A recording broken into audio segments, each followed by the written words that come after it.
সবাই মিলে রুখে দাঁড়ান, কোনোভাবে জলাভূমি ভরতে দেবেন না।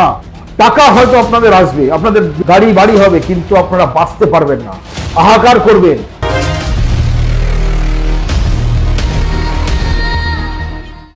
নমস্কার, খোঁজ 24 আপনাদের স্বাগত।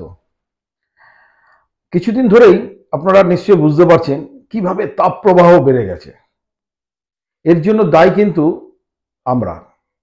প্রকৃতি কিন্তু প্রত্যেকটা মুহূর্তে আমাদের কিন্তু অ্যালার্ট করছে। আমরা কিছুদিন আগে ভয়াবহ মহামারীর প্রকোপে পড়েছিলাম, আপনাদের সবারই খেয়াল আছে। দুঃখ লাগে কোথায় জানেন তো, মানুষ সচেতন হয়েও অসচেতনার কাজ করে। আমি যদি কলকাতার সমীক্ষা ধরি, কিছুদিন আগে একটি সংবাদ মাধ্যমে বেরিয়েছিল, শুধু কলকাতা প্রায় 100-র উপর জলাভূমি বুঝিয়ে প্রমোটিং করা হচ্ছে। এই নিয়ে বর্তমান মেয়র কিন্তু খুব দৃঢ়তার সাথে পদক্ষেপ নিচ্ছিল। আমি জানি না তার কি হয়েছে। গ্রিন হাউস আমরা জানি, গ্লোবাল ওয়ার্মিং আমরা জানি, কিন্তু কেন হচ্ছে সেটা আমরা আরো বেশি করে জানি।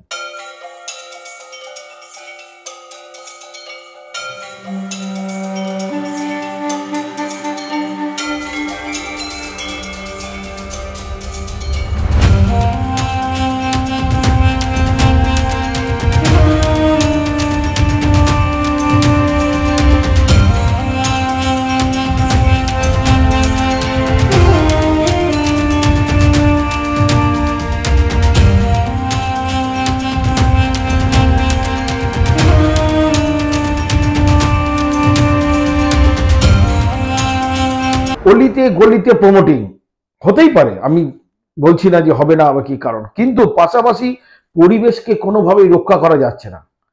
আপনারা বলুন তো, একটা প্রমোটিং এর ওখানে কটা গাছ কাটা হয় আর কটা গাছ লাগানো হয়?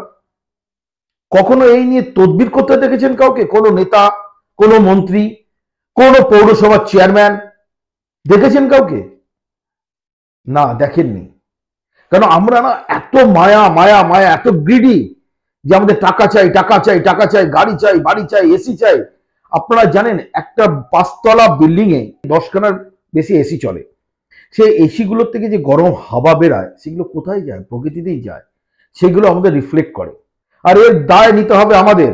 প্রত্যেকটা মানুষ, যারা সচেতন মানুষ, তাদের একটু ভাবনার বিষয় এসছে যে আমাদের ছোট ছোট ছেলে মেয়েদের আমরা কি দিয়ে যাচ্ছি। আজকে আপনি যেখানেই যান, একটা বিল্ডিং করতে গেলে মিউনিসিপ্যালিটিকে সিসি দিতে হয়, কিন্তু সিসি দেওয়ার আগে তারা কি চেক করে? তারা কি কোনো প্রমোটারকে বলে তুমি এখানে কটা গাছ লাগিয়েছো, এখানে পুকুর ছিল, এখানে বোঝাই হয়েছে কেন? ক্লারিফাই করতে এসেছে? কেননা তারা সবাই কোনো না কোনো ভাবে এমন ভাবে জড়িত, সেটা লোভে হোক, আশায় হোক, আমার জানি না, আমি বলতে পারবো না, কিন্তু পরিবেশ সচেতনতার দিক থেকে তারা অনেক পিছিয়ে।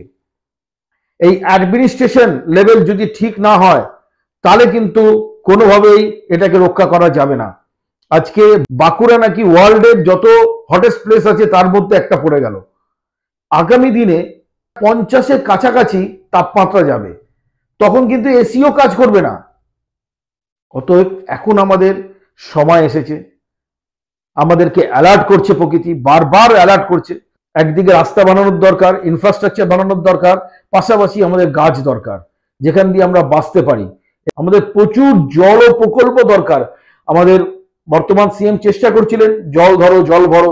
আমি জানি না কটা জল ধরা হয়েছে আর কটা জল ভরা হয়েছে। প্রকল্পগুলো সঠিকভাবে নেওয়া হয়েছিল, কিন্তু কেউ কোনো দিকে মন দেয়নি। সবাই অর্থ অর্থ, চারিদিকে তাকাবেন অর্থ, অর্থ চুরি, অর্থ চুরি। আজকে যে দিনটা এসেছে, তাতে কিন্তু আমাদের নেক্সট প্রজন্ম আমাদের দিকে আঙ্গুল তুলছে। তোমরা কেন আমাদেরকে সজাগ রাখোনি? তোমরা কেন আমাদেরকে ভালো রাখতে পারোনি?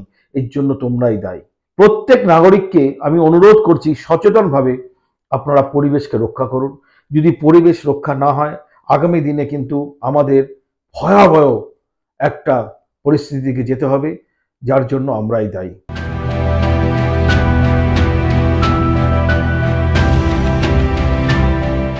Charity begins at home.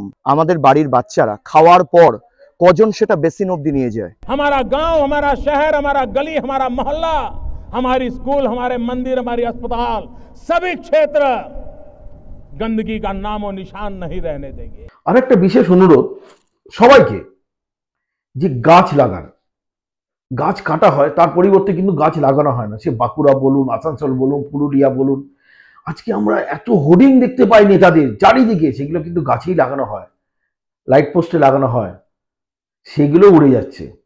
আমরা বলছি হোর্ডিং এ তো অনেক পয়সা খরচা হয়, নিজেদেরকে প্রচারের জন্য তো প্রচুর পয়সা খরচা করেন, একটু পরিবেশের জন্য পয়সা খরচা করুন না, একটু পরিবেশকে রক্ষা করার জন্য এগিয়ে আসুন না।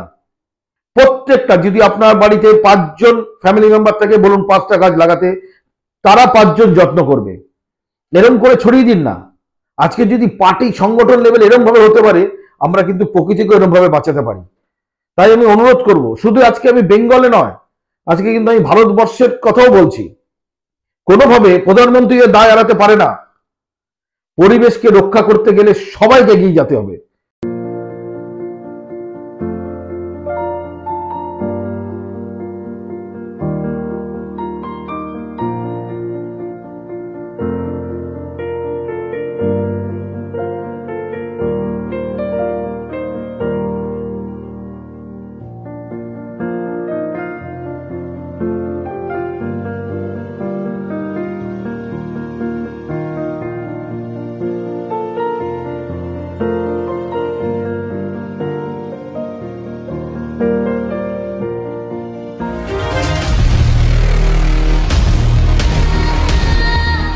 পরিবেশকে রক্ষা করতে গেলে সবাইকে এগিয়ে আসতে হবে, সে সিএম হোক, পিএম হোক, যেই হোক।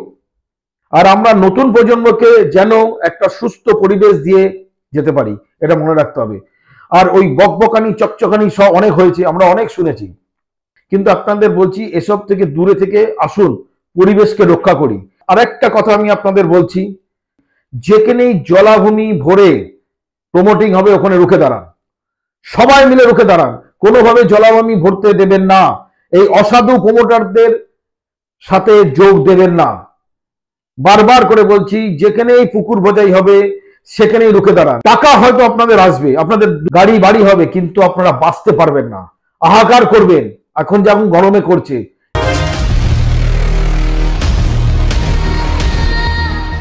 খোঁজ 24 বিশ্বাস করে আপনারা আমাদের কথা রাখবেন, আমরাও আপনাদের সাথে হাতে হাত মিলাবো। যা কিছু করতে হয়, যদি আমরা কোনো খবর পাই আমরা কিন্তু এগিয়ে আসবো, আমাদের মিডিয়াতে তুলে ধরার দরকার আমরা তুলে ধরবো। তাই বলছি, আসুন সবাই মিলে পরিবেশকে রক্ষা করি এবং সুস্থ পরিবেশ নিয়ে যাতে আমরা বাঁচতে পারি এবং আগামী প্রজন্মকে একটা সুন্দর পরিবেশ দিয়ে যেতে পারি। আজকে এ পর্যন্তই, আবার দেখা হবে নেক্সট এপিসোডে অন্য কোনো অনুসন্ধান নিয়ে। নমস্কার।